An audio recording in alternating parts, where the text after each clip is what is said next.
everyone, if you're new here, welcome. My name is Keisha and today I'm going to be doing a quarterly book haul.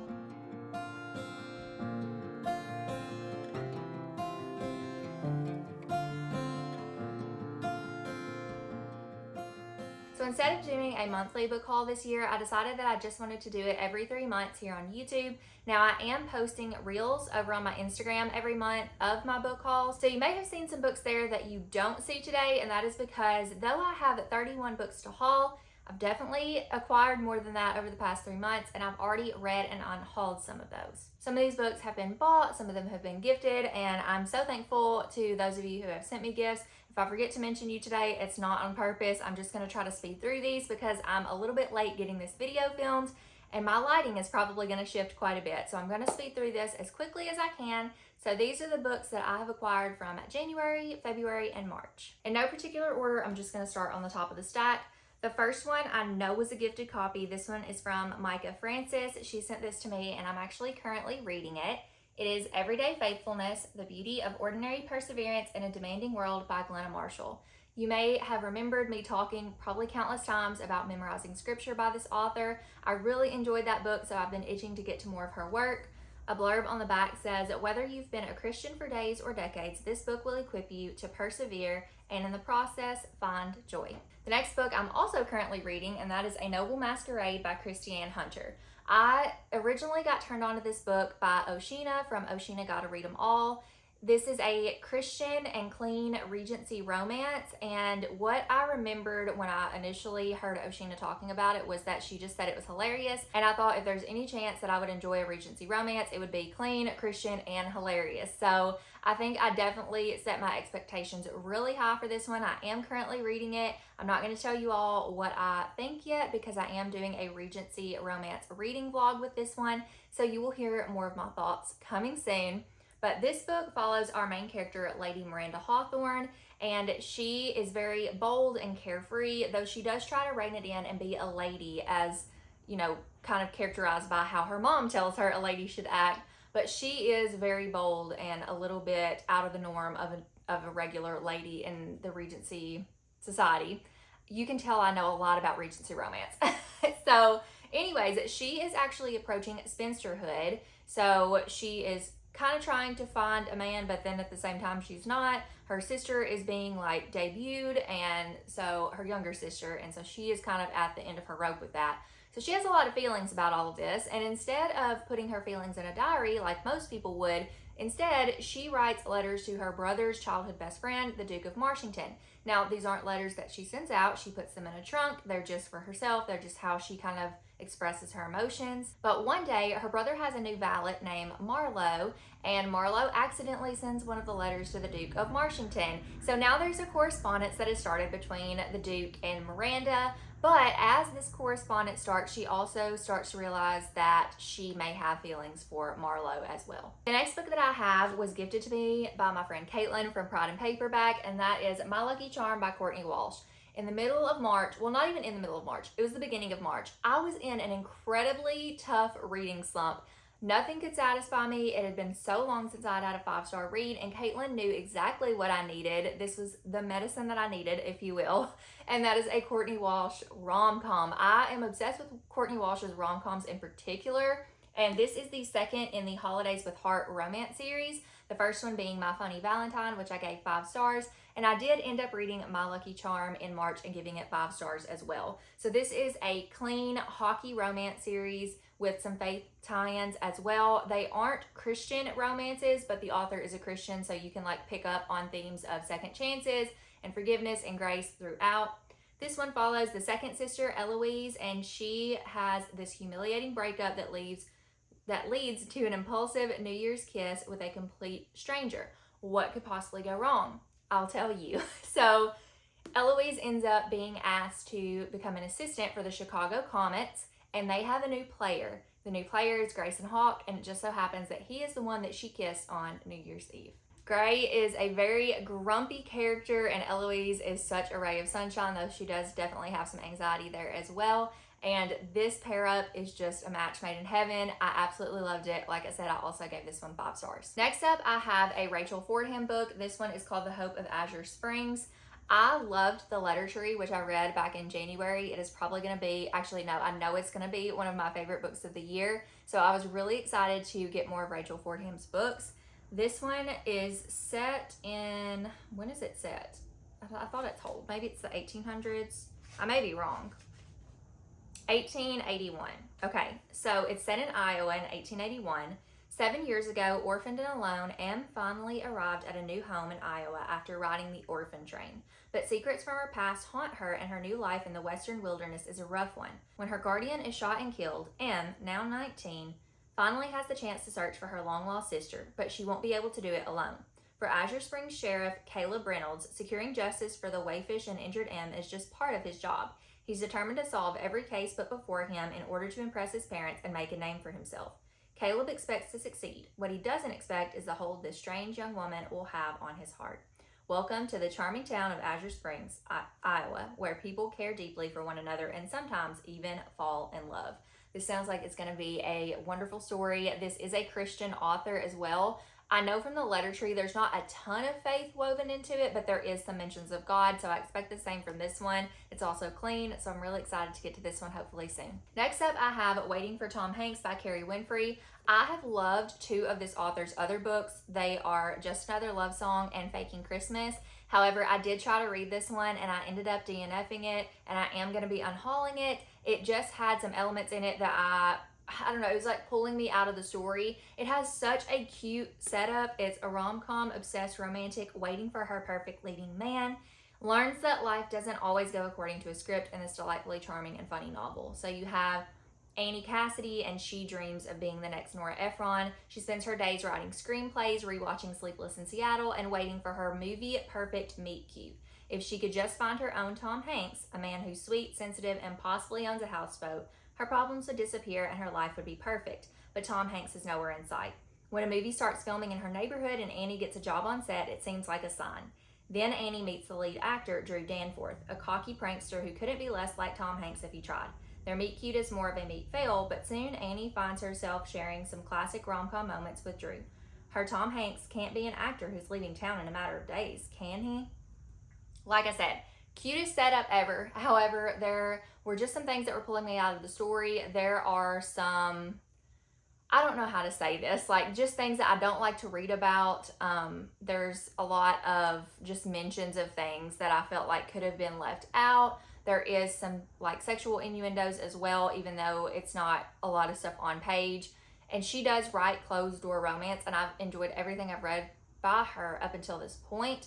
But this one just kind of let me down. There were things that would be said that were completely random, like political things got brought in, and I was like, okay, this doesn't have to be a part of this story. It felt like it was just put there for the sake of putting it there, and it was just pulling me out. So I do like her writing and her stories typically, but this one just wasn't for me. Next up, I have Listen for the Lie by Amy Tintera. I actually have a couple more books that I'll just mention all in the same go because I did recently do a reading vlog with these. This one, of course, is on the bottom of the stack. Ugh, okay. So I have Listen for the Lie by Amy Tintera, and then I have None of This Is True by Lisa Jewell and Dark Corners by Megan Goldin. These are all podcast thrillers, and like I said, I recently did a reading vlog with all these. I'll link it down below if you're interested in hearing my thoughts. What sparked the idea for this reading vlog was this book, and it was recommended by Keely from Vampire Keely. She was raving about this one, and I thought, okay, if I'm ever going to try podcast thrillers, this is going to be the one that I try. So this follows our main character. I've already forgotten her name. I did enjoy this book, but her name is Lucy. Lucy has this best friend named Savannah, and she is kind of suspected of murdering her because she cannot remember what happened the night that Savannah was murdered and Lucy was there. So she's kind of looked at now as someone who got away with murder because there wasn't enough evidence to convict her of the crime, but people just kind of think that she did it. There was evidence of a fight after, and so they don't really know. Now you have this guy who, I think his name is Ben, and he is a podcaster. He comes to her town and is trying to interview everybody and find out what happened to her friend Savannah. There is a spunky grandma in this book. I absolutely loved her. She's hilarious. This is a good book. I'm not going to tell all of my thoughts on it because obviously I have a reading vlog that I would love for you to watch, but it was a good time. And then I have None of This Is True by Lisa Jewell. I feel like everybody and their mom loves this book. So Take that for what you will. This also is a podcast thriller, though it has a little bit more of like a Netflix documentary style. And this one follows our main character. Can you tell I just remember all their names? Alex. And Alex is a podcaster, a famous podcaster. And she ends up interviewing this stranger named Josie Fair. Now, she and Josie end up meeting at a restaurant one night. They find out that they are birthday twins.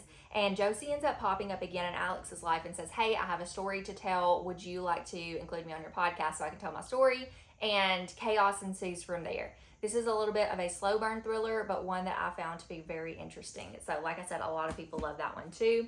And the last one is Dark Corners by Megan Goldin. This is actually the second book in a series. The first book is The Night Swim. However, I've been told by countless people that you do not have to read the first one before you read this one. The first one is a little bit darker than this one. Jovi's joining the party. Come here, baby.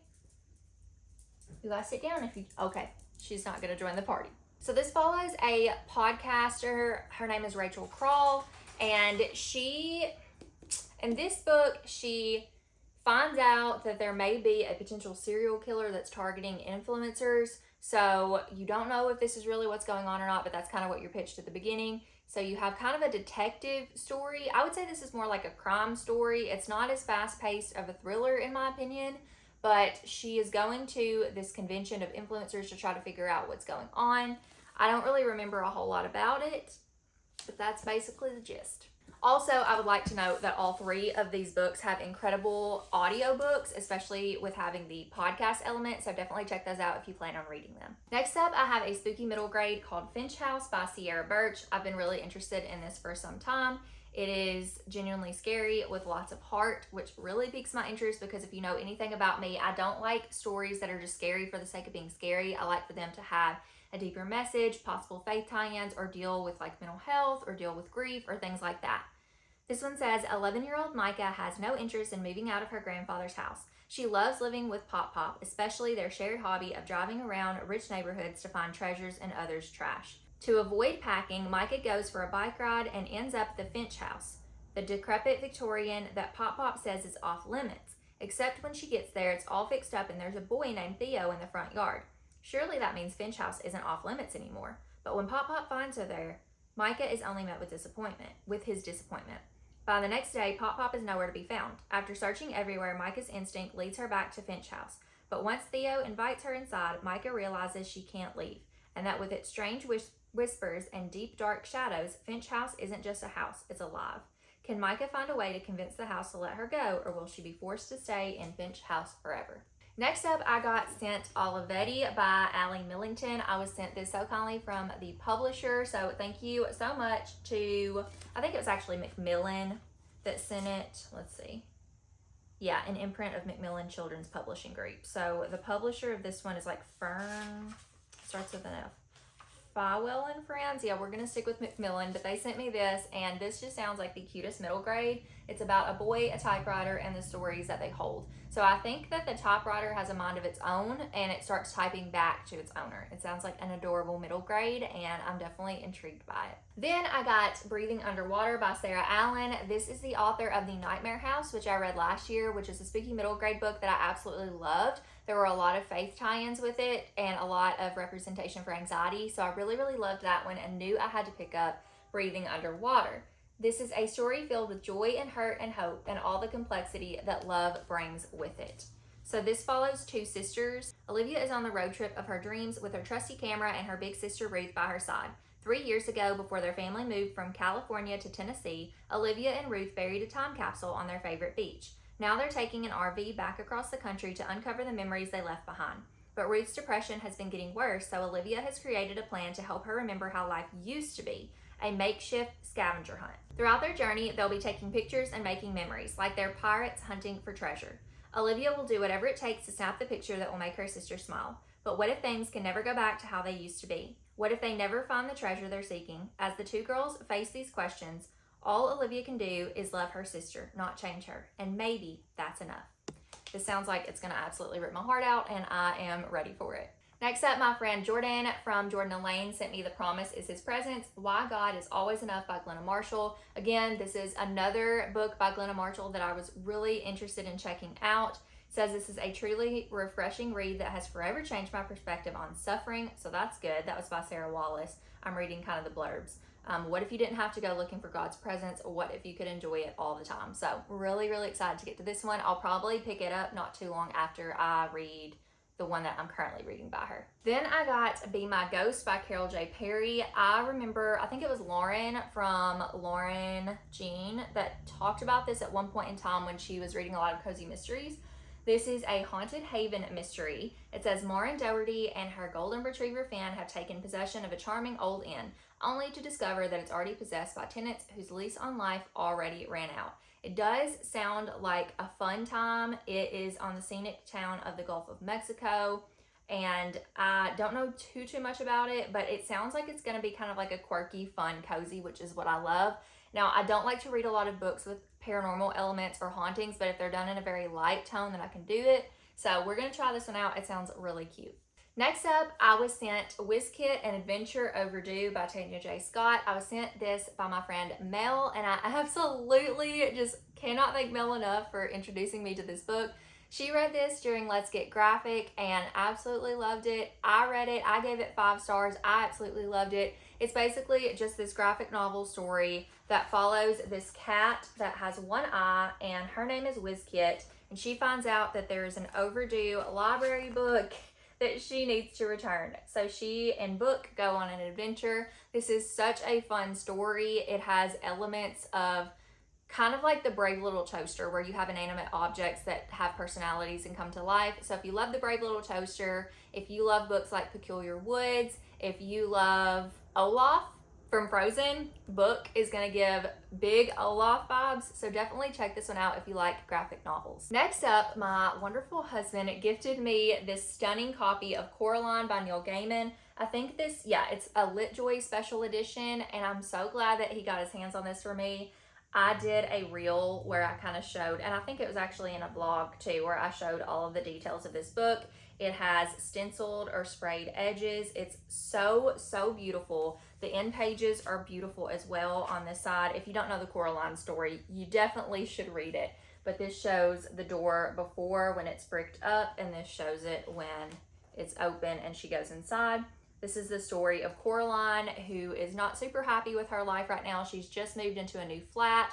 There's some weird neighbors that are around her, and one day she finds this door that she wants to explore, and it seems to be open at one point, then it seems to be bricked up at one point, then it seems to be open again at one point. She goes through it, and she finds out that she has another mother and another father, and things seem to be a lot brighter on the other side of this door, at least at first. If you have never read Coraline, I highly recommend it. It's one of my all-time favorite middle grade books. Then we have another Regency romance. This one is called Love Practically, The Penleaths of Thistlemere, Book 1 by Nichole Van. This is also a clean Christian romance, and I wanted to pick this up because I can't remember who was talking about it, but I saw somebody read it and talk about it on Goodreads, and it really piqued my interest. So even, I don't know if I'm going to like Regency romance or not, but even if I am like on the fence, I think I'll probably still give this one a try. As a young woman, Leah Penleath fell hopelessly in love with Captain Fox Carnegie, the only irrational mark on her decidedly sensible life. Fox, unfortunately, did not return her regard. Their story should have ended there. After all, Fox left for India, and Leah returned home to Scotland to rear her much younger brothers. But 20 years later, Fox appears on Leah's doorstep, older, scarred, and world-weary, proposing a marriage of convenience between them.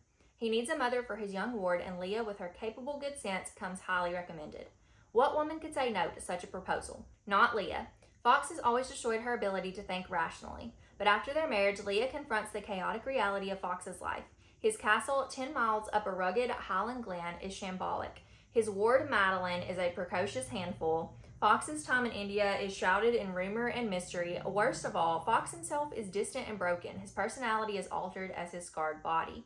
Throughout it all, Leah is left with 2 questions. What happens to a woman after her most cherished fantasy comes true? And can a marriage begun in practicality transform into something deeper, something like love?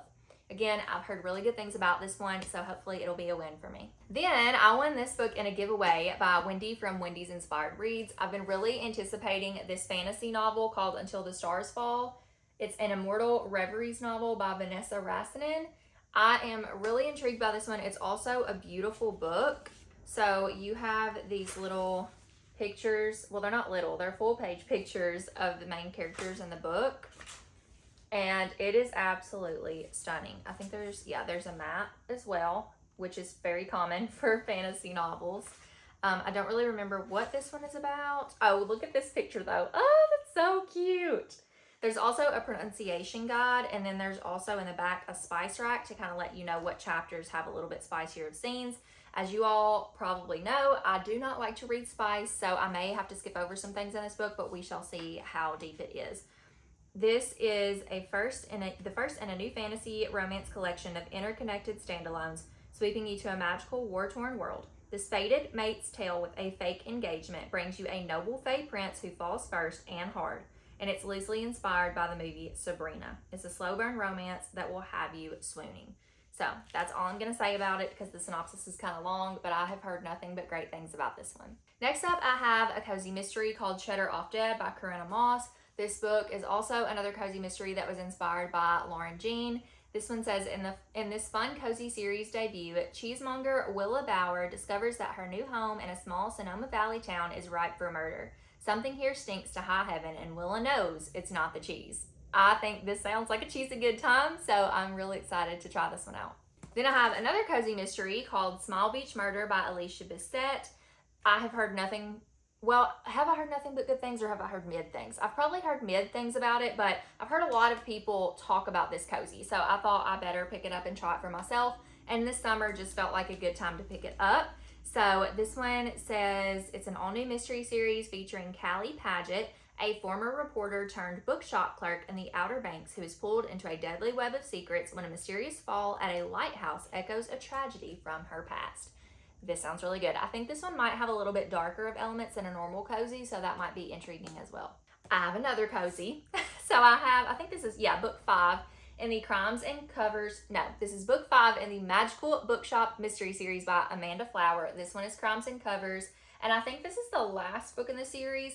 I adore this cozy mystery series. It is my favorite. I have all the other books over here. I don't know if you can see them from where I have you angled, but I've read the first 3 and each of them was 5 stars. This is like a 6-star series in my opinion. So if you haven't checked it out, you definitely need to. It follows our main character, Violet Waverly, and she has inherited this magical bookshop from Grandma Daisy. And I love Violet and Grandma to death. They are the best, like cozy, they're not like a cozy couple, but like just cozy pair.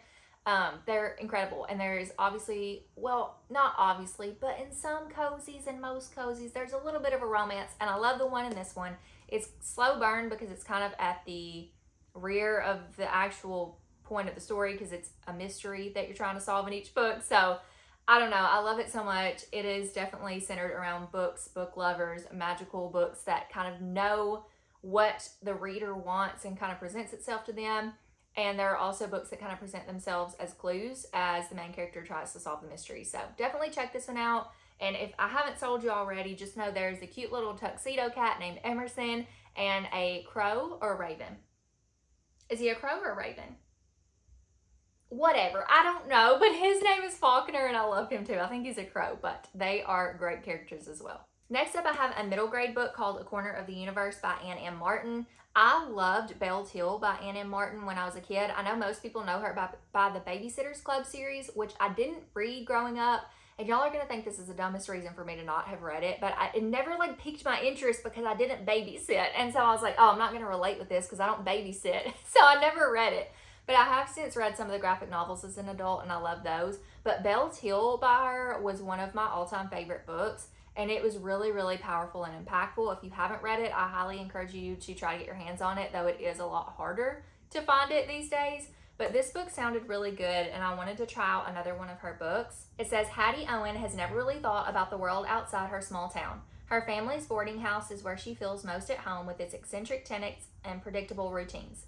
But there are secrets in Hattie's family, and the biggest one is her young uncle Adam. Hattie doesn't even know he exists until he shows up in her town, right when she's about to turn 12. Suddenly, the place she thought she knew so well begins to feel different. Her family and neighbors aren't ready to deal with Adam's mental problems, so Hattie gets caught in the middle. In one summer, Hattie will find out how small a small town can be, how big the outside world is, and how far our hearts and minds can go. Next up, I got a couple of graphic novels. One is Ghost Roast by Sean L. Gibbs and Shawnee Gibbs and Emily Cannon. I had already read this one. I got an ARC from NetGalley and I absolutely loved it, so I knew I had to own it. It's like a YA Ghostbusters. This is a graphic novel that does have a little bit more text with your pictures, but the artwork is stunning. The story is stunning. It's set in New Orleans and it's a little bit paranormal. Highly encourage you to read this if you haven't already. It's one of my favorite graphic novels. It was 5 stars for me. Then I got Spirited, Day of the Living Liv by Liv Livingston. This is a little bit younger of a middle grade graphic novel. I think it's like, yeah, it's for ages 5 to 9. But it was too cute to pass up when I saw it in the bookstore. It's about this little girl who is the only living student at this new school that she goes to. And it's just adorable. It made me laugh. It made me smile. And it is the first book in a series. The second one is Spirited, Go Ghoul Go, so I'm really excited to read that one.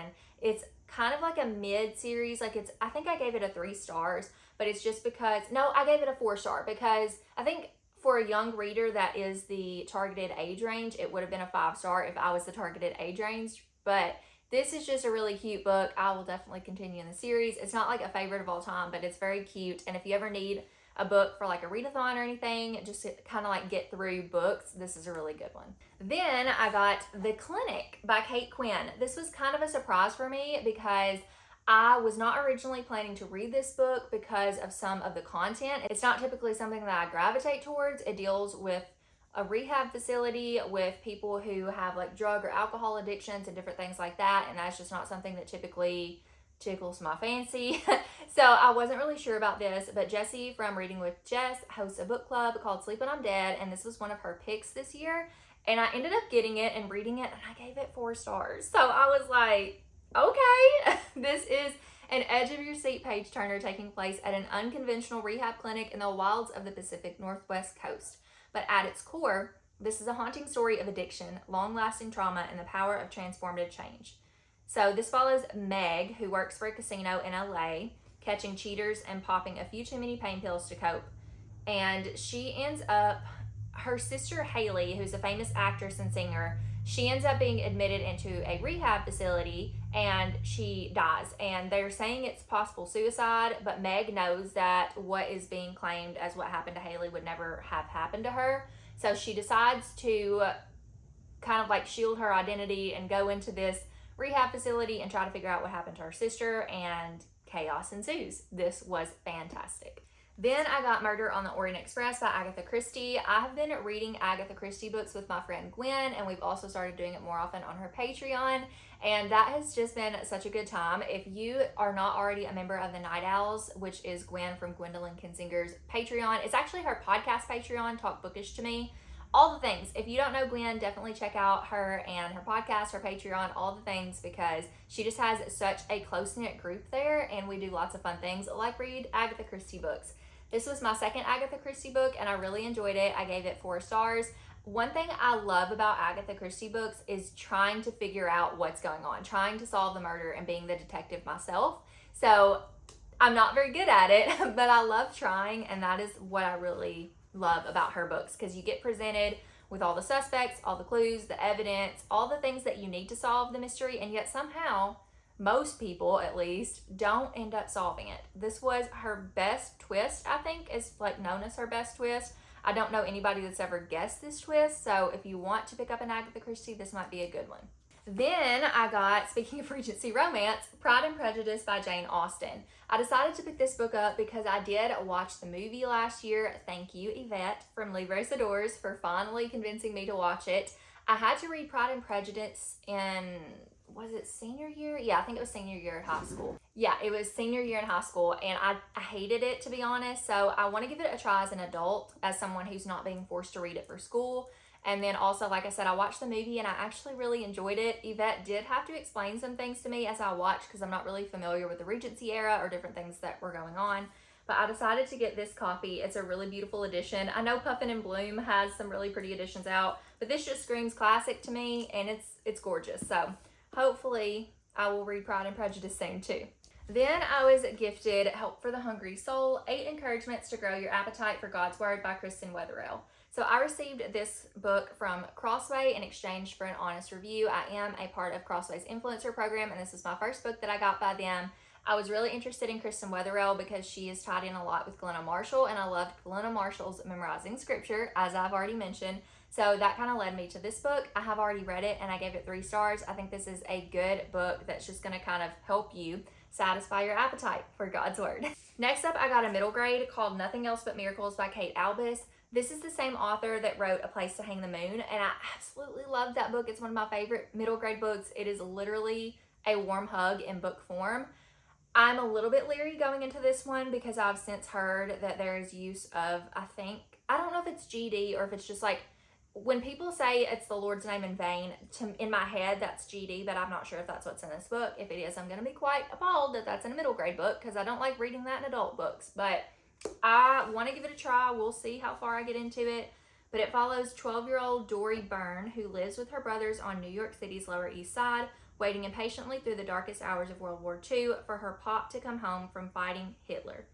Legally speaking, Dory's brother Fish isn't old enough to be in charge of Dory and her younger brother Pike, but the neighborhood knows the score, and like Pop always says, the neighborhood will give you what you need. There's a lady from the bakery who saves them leftover crullers, the kind landlord who checks in on them, and every Thursday night the Byrnes enjoy a free bowl of seafood stew at Mr. Caputo's restaurant, which is where Dory learns about the hand-pulled elevator that is the only way to get to Caputo's upper floors. The elevator that's so creaky and ancient nobody's been in it for decades, until now. The Byrnes landlord dies unexpectedly, and the new one is anything but kind. When he catches on about Pop being gone, he turns the Byrnes in, hoping they'll be shipped off to an orphanage. Dory and her brothers need a hideout, and suddenly the elevator in the abandoned hotel it leads to provide just the solution they need.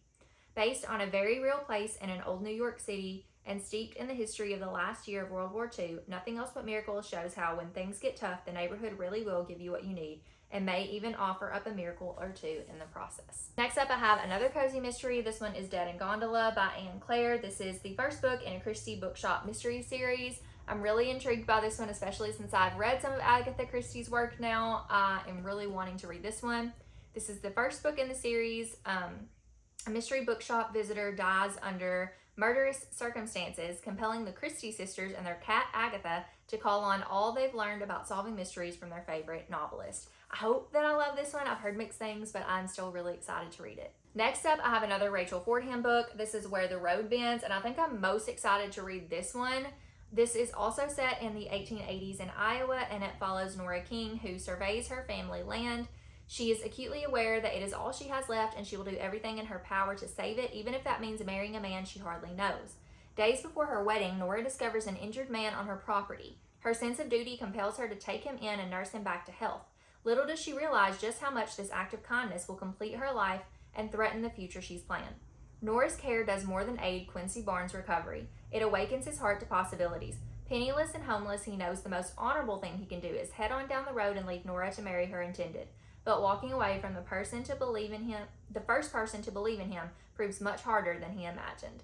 This sounds like it's going to be such an emotional roller coaster, and I'm here for it. Again, this is a clean Christian romance, and I'm just ready for my heart to be ripped out.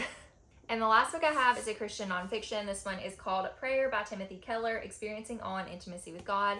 This was a late Christmas gift from my parents, and it says readers will find themselves wanting to pray and having a better grasp of how. Christians are taught in their churches and schools that prayer is the most powerful way to experience God, but few receive instruction or guidance in how to make prayer genuinely meaningful. I'm really excited to read this one. I've really been interested in reading more books on prayer because prayer is how we communicate with God and how we strengthen our relationship with Him, aside from the Bible, of course. Those are our two main ways, reading the Bible and prayer.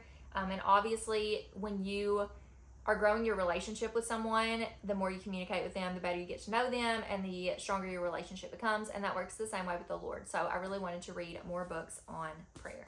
And that, my friends, is all of the books for this haul. You'll have to let me know if any of these books piqued your interest, or if I introduced you to any new books, or if you don't have anything else to say, you can just leave a book stack emoji down below that symbolizes that this was a crazy haul video. So thank you so much for watching. I hope you enjoyed, and I'll see you all in my next video. Bye, friends.